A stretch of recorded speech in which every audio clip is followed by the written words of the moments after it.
Hey everybody! So the last couple of classes we've developed some of the general theory about orders of elements in groups. And one question that we're going to return to from time to time throughout this class is the question, how can we efficiently calculate the order of an element in a group without having to take that element and by hand raise it to one power after another, just waiting to see when we get the identity? For today, I'd like to move from the general context of groups to the specific context of the symmetric group Sn and give at least a partial answer to this question. So how can we efficiently calculate the orders of elements specifically in the symmetric group? And on the worksheet for Monday, you played around a little bit with calculating some orders of particular elements in Sn. Now that you have that experience in place, we're ready for some general formulas, at least in the context of Sn. There's one partial answer to that question that I can give you right away, which is that if I have an element g in Sn, that when I write it out in cycle notation consists of just a single long cycle, so A1, A2, and so on up to AK. And by the way, the terminology I'll use here, if there's k numbers appearing in that cycle, I'll refer to G as a cycle of length k. So if that happens, then I can immediately tell you what the order of G is. The order of G is equal to k. Let's look at an example to see why this turns out to be the case. For instance, let's say we're in S5, and G is the element which in cycle notation I'll express as 1, 5, 4, 2. So that consists of just one single cycle. It's got 4 numbers in it, so that's a cycle of length 4. And according to the fact on the previous slide, the order of G is equal to the length of the cycle, so the order of this G should be equal to 4. Now we could check that by taking G and composing it with itself over and over again, and seeing that it's not until we compose G with itself 4 times that we get back to the identity. That would be a fair amount of work though, so instead I want to try to convince you via kind of a pictorial schematic that you should believe me that the order is equal to 4. For the purposes of this argument, I like to depict G via this sort of wheel-shaped diagram. And so what I'm trying to convey there is that, as you can see, G sends 1 to 5. So that's why my wheel has an arrow going from 1 to 5. And similarly, G sends 5 to 4, 4 to 2, and 2 back to 1. So in that sense, what G does is it sort of does one turn of the wheel, one 90-degree clockwise rotation of this wheel. And so then what does G squared do? Remember, G squared, that's G composed with G. What that'll do is it'll do 2 turns of the wheel. For instance, it'll send 1 to 5 and then 5 to 4. So all in all, G squared will send 1 to 4. Or to give another example, it'll send 5 to 4 and then 4 to 2. So all in all, it will send 5 to 2. If you repeat that same reasoning, you can convince yourself that G cubed is obtained by 3 turns of the wheel. So for instance, 1 will go all the way around 3 positions to 2. 5 will go around 3 positions, landing at 1, and so on. And then by that same reasoning again, G to the 4th should be given by 4 turns of the wheel.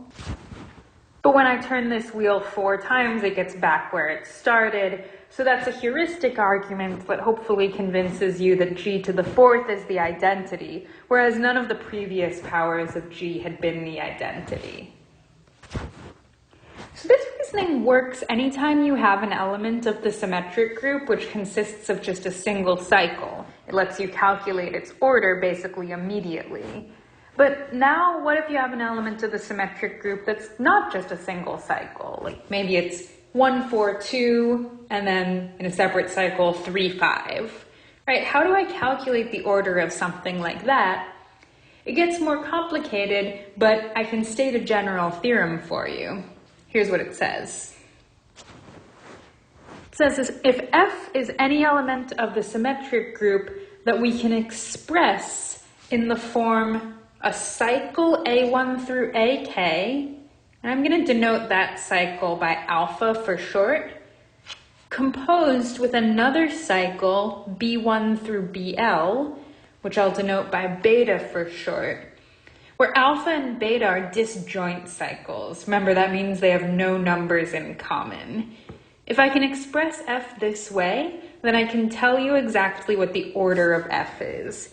It's the LCM, which stands for least common multiple, of the two numbers K and L, which are the lengths of alpha and beta respectively.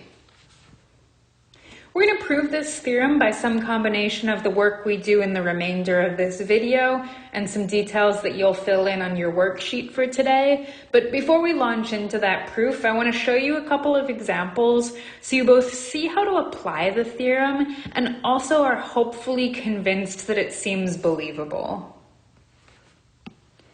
For instance, let's say F is expressed in cycle notation as 1, 4, 2, which is our alpha in this case, composed with 3, 5, which is our beta. Then the order of F is equal to the LCM of the length of alpha. Well, alpha has length 3 because it's got 3 numbers in it, and the length of beta is 2 because there's 2 numbers there. So what's the least common multiple of 3 and 2? The smallest number that's both a multiple of 3 and a multiple of 2, that's 6. So it's telling us that the order of F is equal to 6. And it's sure a good thing that we had a formula to calculate that, because it would have been annoying to have to raise F to powers over and over again until we got to the 6th power of F, which is the first time we would have reached the identity. One heuristic way to kind of see why it worked out this way, by the way, is to picture 2 different wheels, one that's representing what alpha is doing. Alpha sends 1 to 4, 4 to 2, and 2 to 1. And one that represents what beta is doing, which is that it sends 3 to 5 and 5 back to 3. And F is doing these 2 things simultaneously. So every time we apply F, or each time we compose F with itself, let's say, we're turning both of these wheels each by 1 turn. And so if I keep doing those 2 things simultaneously, how long will it take until both of them have returned to the position they started in? You might be sort of familiar enough with LCMs to recognize that the answer to that question, when will these 2 wheels get back simultaneously to their starting position, is that they'll get back when we've turned them both the LCM many times. So that's kind of the heuristic. Here's one more example just to make sure the computational strategy is clear. If F were composed of 1, 3 and 2, 4, then its order would be the LCM of the lengths of these 2 cycles, and they each have length 2, so I'd be calculating the LCM of 2 and 2, which is 2. I encourage you, if you find this wheel perspective helpful, to try to think through in that way why you might believe this. But now let's use the remainder of this video to get started on the formal proof of the theorem from the previous slide. So to remind you of the setup, we've expressed F as alpha composed with beta. Alpha and beta are 2 disjoint cycles of lengths K and L respectively, and our goal is to prove that the order of F is equal to the LCM of those 2 numbers K and L. First, let me just introduce a bit of shorthand. I'll let R denote the order of F. So in particular, I know that F raised to the R power is the identity by the definition of order. And if I fill in the fact that F I'm expressing as A composed B, I can write that, alpha composed beta raised to the R is equal to the identity. which is a shorthand way of saying that alpha composed beta, composed alpha composed beta, and so on, r many times, works out to be the identity. But notice here that I can reshuffle this. I can move all of the alphas to the left and all of the betas to the right, so it becomes alpha to the r composed beta to the r. I'm reordering things there, but that's okay because I've assumed alpha and beta are disjoint, and we know that disjoint elements of the symmetric group commute with one another. So rearranging what I currently have, it says alpha to the r is equal to beta to the r inverse. Okay, so alpha to the r is equal to beta to the r inverse, but wait a minute, alpha and beta are disjoint, and that means that alpha to the r, which only involves the numbers that alpha involves, is disjoint from beta to the r inverse, which only involves the totally separate numbers that beta involves. And the only way it's possible for two disjoint things to be equal to one another is if neither of them actually moves any number at all. In other words, if they're just both equal to the identity. So alpha to the r is the identity, and also beta to the r inverse is the identity. Another way to say that is that alpha to the r is the identity and beta to the r is the identity. But now we can apply the theorem that we learned last class to conclude that the order of alpha must divide r because alpha to the r is the identity, and similarly the order of beta must divide r. But now we know what the order of alpha and the order of beta each individually are by the result I mentioned at the beginning of this video. Namely, alpha is a cycle of length k, so its order is k, and beta is a cycle of length L, so its order is L. So to reiterate, we now have that K divides R and L divides R, but that implies, in fact, that the LCM of K and L also divides R. And if we remember that R stood for the order of F, that means that we've proven that the LCM of K and L divides the order of F. Which is almost what we wanted. We wanted the LCM of K and L to be equal to the order of F. And so we're kind of halfway there because we know that LCM divides the order.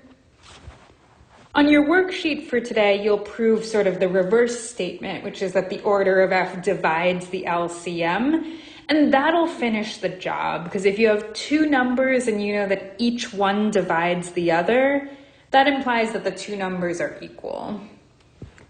So I'll leave that last step in the proof of this theorem to your worksheet for today, and I'll see you in class.